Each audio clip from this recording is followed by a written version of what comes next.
welcome to this edition of the Dr. Nisha Jackson Show. She is Nisha Jackson.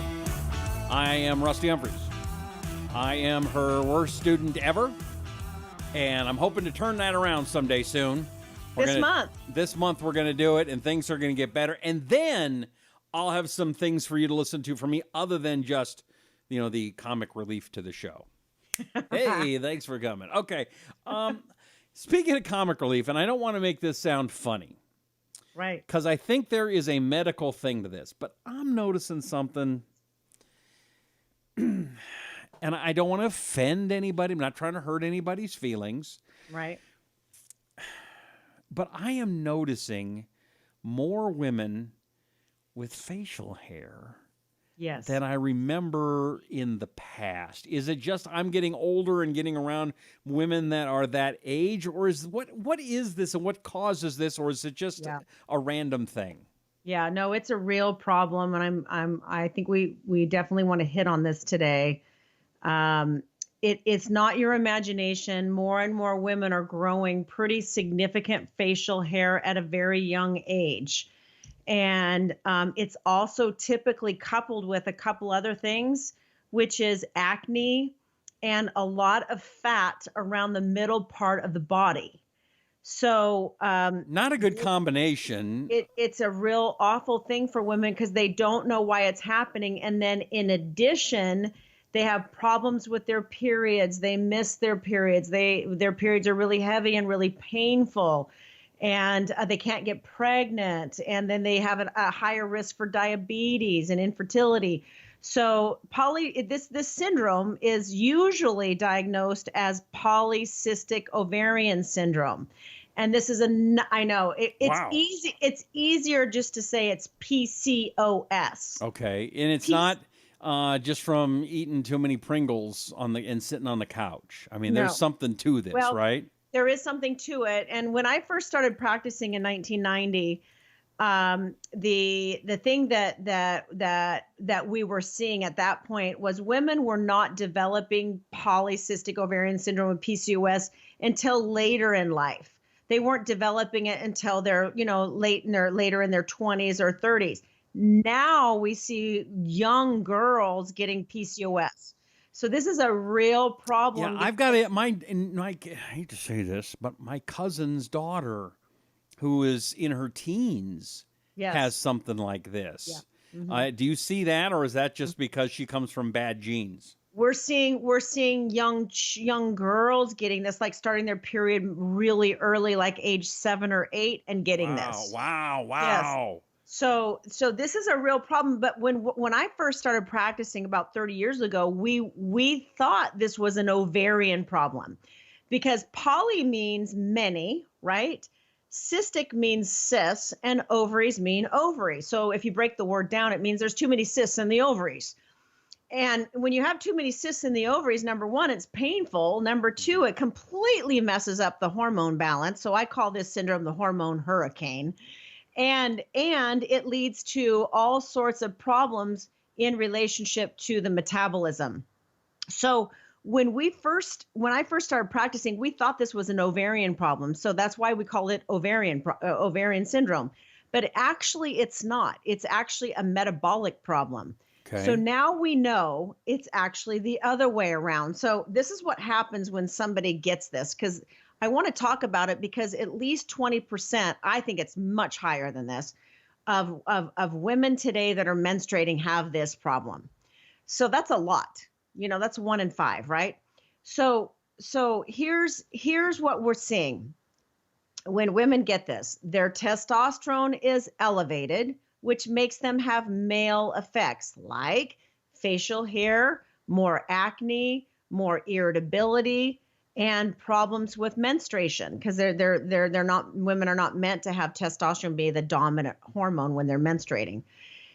And then we also see that they don't ovulate. So when you don't ovulate, because you've got all these cysts cluttering up the ovaries, when you're not ovulating, you can't make progesterone, and progesterone is the mood hormone. It keeps you from being anxious and depressed.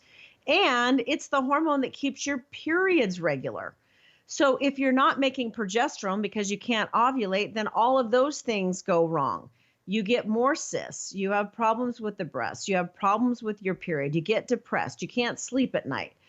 So, and then the other hormone that goes up is insulin. Well, hello, insulin is a fat storage hormone, right? Right, right. So when your insulin goes up, a lot of women can't figure out, and girls can't figure out, why am I wanting to eat everything in sight? And insulin, not only as a fat storage hormone, it puts fat on the middle part of your body more than any other place on your body. Mm.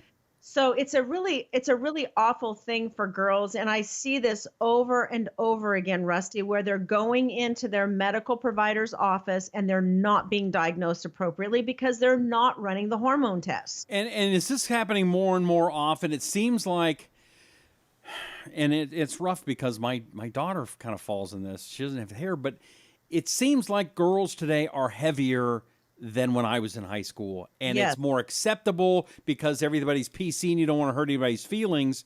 And Right. so it seems like we're doing our daughters a disservice by not addressing this a little more, or am I wrong?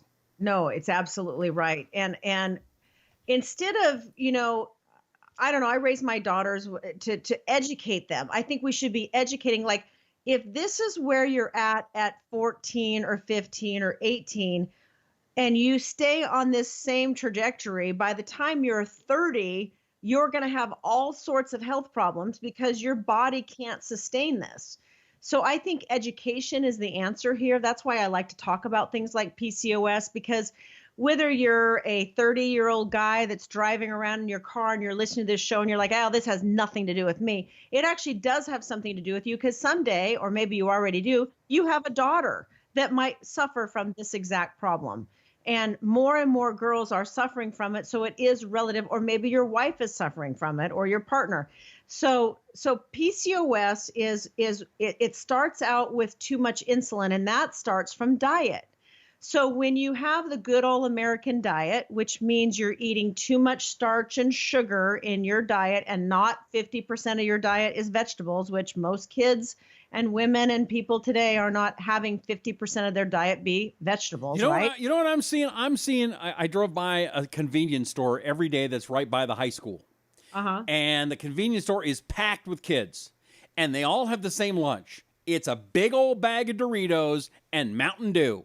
Right. It might be Diet Mountain Dew, but Mountain Dew. Right. It's just the same, because it affects insulin in the same way as regular Mountain Dew. So insulin. I mean, that does not seem like a balanced lunch. No, it's not, because it's all carbohydrate and it's all chemicals. Mm-hmm. And so the problem is that when your glucose goes up from a processed carbohydrate like Cheetos or Doritos or whatever, or just bread or sugar or whatever you're eating, anything that raises glucose, which is mostly processed carbohydrates or carbohydrates, period, and sugar.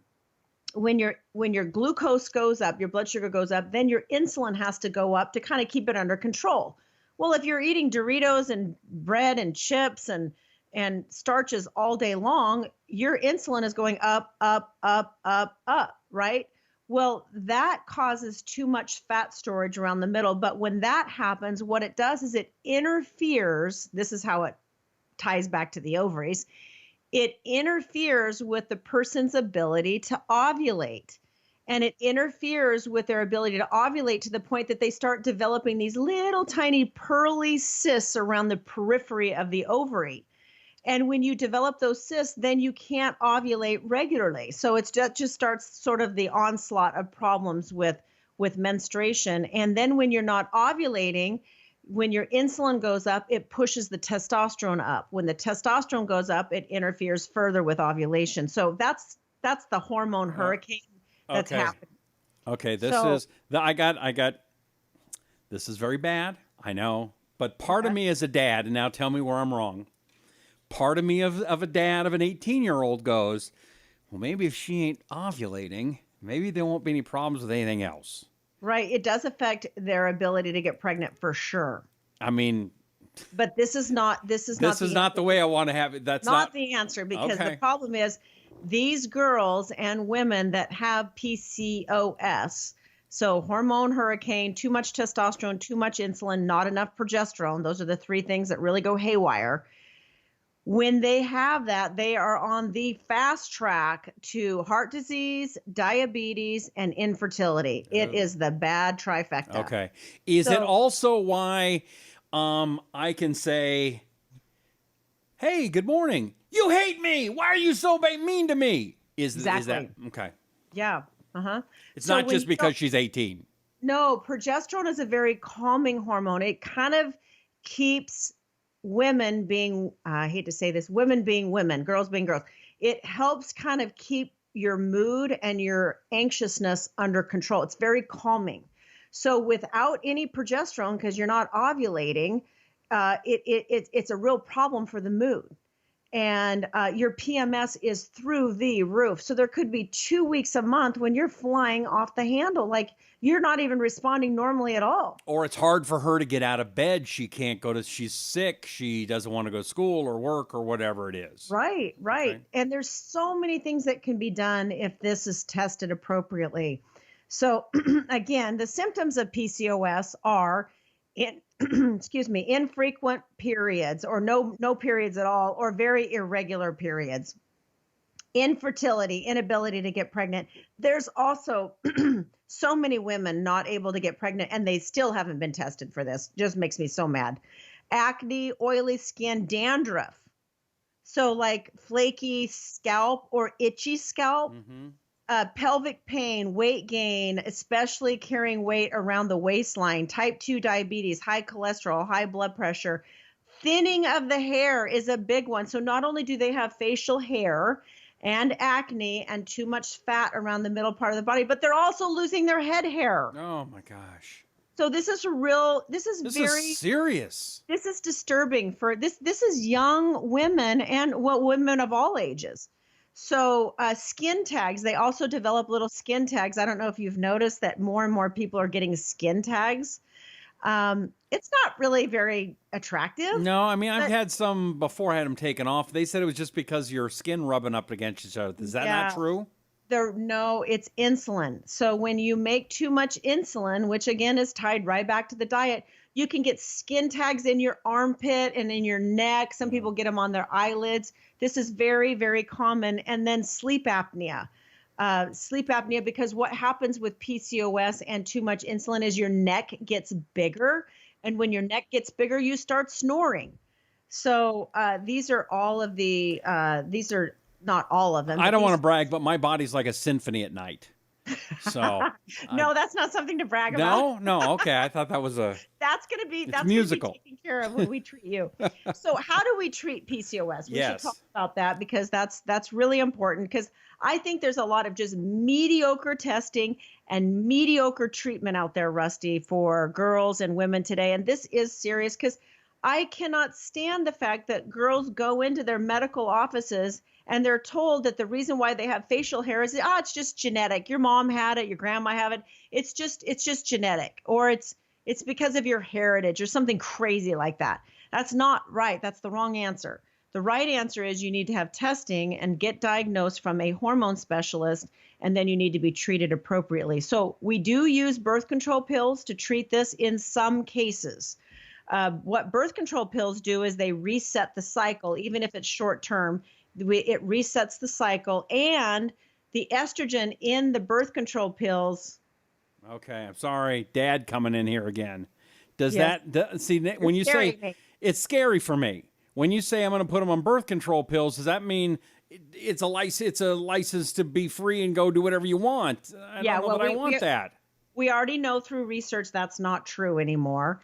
And we know that putting girls on birth control pills does not increase their promiscuity. So we know that's not true. Okay, I'm just being a dad here. This is really important, because what we use it for is resetting the cycle. So call it whatever you want, but it's one of the treatments for PCOS. But what birth control pills do is the birth control pills help modify the high testosterone, which cleans up the acne and facial hair quickly. You don't have to use birth control pills for treatment, but it's one of the things that helps work even in a short term, like 3 to 6 months. Okay, if I'm short on testosterone, what if I took the birth control pill? Would that help me? No, the problem here, We're Rusty. studying it. Yeah, I can't even answer that question. It's so stupid. I can't. So it does not help guys at all. No. Okay. Birth just control asking. pills is not something we want to give men ever. Okay, just asking. Well, anyway. Okay. Some guys, we got to put them on something.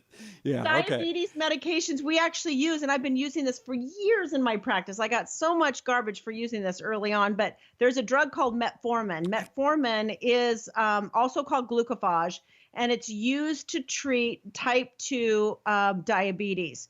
And it helps with the PCOS symptoms because it helps affect the way insulin regulates the glucose.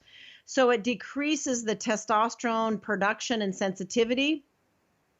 And it allows for normal hair growth. There's a lot of benefits with glucophage. And so we use that a lot to treat. But the primary thing is we want to reset the hormones. We want to get more progesterone in. So we use natural forms, plant-based forms of progesterone. Right away, their moods turn around. They start feeling better. They're sleeping better. Their cycles are better. So it's really we treat all the levels over a 3 to 6 month period of time. They lose weight. We get them off their sugar and flour as much as we can, load them up with a bunch of vegetables in as easy as a fashion as possible. But again, most of the stuff that I'm saying here is relevant, Rusty, for men and women. Okay. Because if you can really understand how the diet can harm you, too much sugar, too much flour, eating Doritos for lunch, having a cupcake in the afternoon, and all the things that we do, anything that you're doing when you eat processed carbohydrates and sugar. So basically anything with flour in it or anything with sugar, and I don't care what kind of flour it is. I'm not, even gluten-free flour raises insulin. If you're eating that stuff on an empty stomach, you're going to raise your glucose abruptly and then raise the insulin. So you're going right into fat storage. Okay. So think about what you're putting in your mouth, because you don't want to keep making more and more insulin, because you're going to get fatter and fatter, and it's going to lead to these other hormone imbalances. You talked about progesterone and natural progesterone. How do I get that, or how would I get that to my daughter? Is that in a food? Is that a supplement? Is it a cream? No. What is it? Yeah, it is. That's a good question. So I try not to prescribe birth control pills without the natural progesterone. I use it. It's a prescription. You can buy a very low dose of it over the counter. It's just called micronized progesterone. It just means it comes from a plant. And it's exactly the same molecular structure as what your body produces. So it kind of replaces what your body's not making until we can teach your body to make it on its own. So that's the bioidentical hormone, right? Yes, bioidentical hormone. So we're replacing what the body's not making to kind of help restore the functioning of the hormone system. And it's super cool. It works. And women just right away, they're so thankful that we can treat their hairy face, their acne, their skin tags, their too much fat around the middle part. But we can just transform them when we figure out what the problem is and then put them on a treatment program. So it does work, and it's really, really important, because we don't want these girls and women to go on the fast track to diabetes, infertility, and heart disease. It's not a good option for anyone, ever. No. So the best way to do it, I would suggest, is get a hold of you, Nisha, and talk to somebody in your staff and see what we can do to help out the women in the audience, right? The other thing that you can do is you can go to the website PCOS support. I'm going to make sure this is still working. .org. PCOS, Polycystic Ovarian Syndrome support.org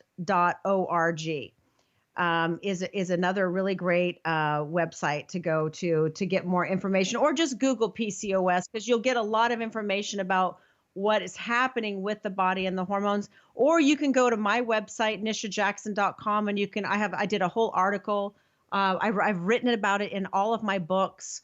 So any of my books can give you deep information on PCOS. Speaking of books, you should go check out Brilliant Burnout. Is it in bookstores? It is. It is in some bookstores. It's easier to get it online. Amazon has it. It's bestseller on Amazon, which I'm super excited about. Although if they go to nishajackson.com, can they get an autographed copy?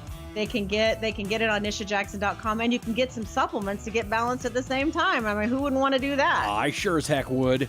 Brilliant Burnout is the book how successful driven women can stay in the game by rewiring their bodies, brains, and hormones by Nisha Jackson, PhD. All right, subscribe to the podcast.